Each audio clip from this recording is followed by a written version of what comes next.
Hi, it's the M.L.M for the Soul Channel. I do have a new topic for today. Before I begin, I just would like to say, may the words and expressions of my mouth and the thoughts and meditations of my heart find favor and acceptance before you, Hashem. And some people I thank have inspired me. I hope they can inspire you as well. I will have links below this video to their sites.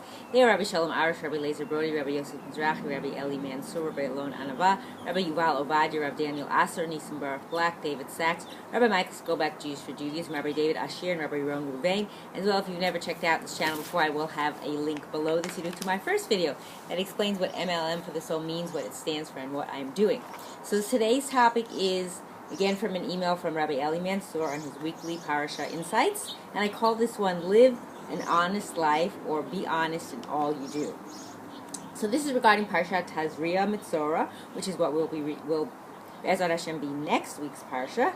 Here goes. The Haftorah read on Shabbos Parshas Tazria Mitzora is taken from the book of M.L.M Bet 7, and tells the story of four Mitzoraim, which are people that are stricken with tzara'at. It's a skin infection, which makes them impure and requires them to reside outside the city.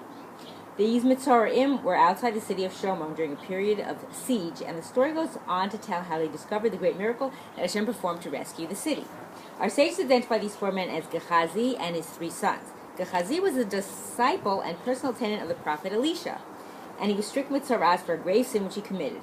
As we read earlier in M.L.M Bet 5, this section is read as a Haftorah when Parshas Tazria is read by itself. So because it's a double one, it's different. So Elisha miraculously cured the tzara'at of a Gentile general, Naaman, who then offered to pay the prophet a huge reward. But Elisha refused to accept any payment. But after Naaman left, Gehazi ran after him and falsely told him that Elisha changed his mind. Gehazi's act of greed and deceit was prophetically revealed to Elisha, who decreed that Gehazi and his children would be stricken with tzara'at. These were the three afflicted men who were residing outside the city of Shomron during the siege. Now, to make matters worse, I guess he didn't think about that the prophet Elisha would probably find out what happened. He's a prophet, so he gets to know about things that most people don't. And of course, we all know you can't hide from Hashem. So even if the prophet wasn't made aware of what he did, Hashem knows. So that's the biggest problem. A human may not know that you did something that wasn't honest, but Hashem knows. So nothing's hidden from him. Anyway, to go on, that was just my own side point. So the question arises, why was Gehazi's children punished? Why did they suffer from tzara'at? Because of the sin their father committed. So Rav Yaakov Kamenetsky once asked, why is the Jewish nation not producing great Torah sages? There are so many children enrolled in yeshivot studying Torah at a high level. Why are they not becoming outstanding scholars? He explained the reason is because of the lunch the children are eating. Now, what does that mean? Well, he goes on to explain why he would say that. When the schools send the parents the applications for government subsidies for their children's lunch, the parents give false information about their income in order to qualify for the discounts. Their children thus end up going to yeshiva and eating stolen food for lunch. And a child eating stolen food in yeshiva will never grow to become a great scholar again. You can't hide from Hashem, right? The government may not know that you're lying, but Hashem knows, and therefore it's going to affect you in some way. So better to be honest, like I said. So this explains why Gehazi's children were stricken with tzara'at. Like him, he was greedy and sought to acquire wealth through dishonesty. When a person lives this way, he ends up raising his children with stolen money.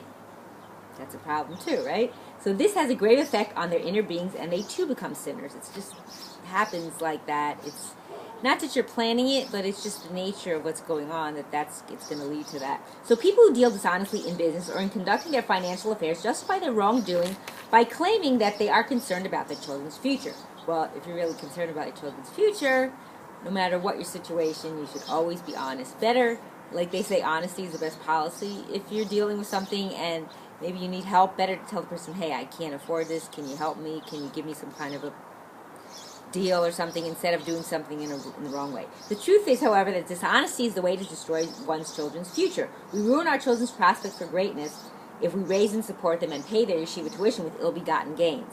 The best way to care for our children's future is by living as honest, upstanding, observant Jews as the Torah tells us to live, and trusting that Hashem will care for us and our families. Again, He takes care of us anyway, so why take that risk? Because if you're going to do that and be dishonest, it's again going to affect you. Certain people might not know, but it's going to affect people in their spiritual lives and in the world to come.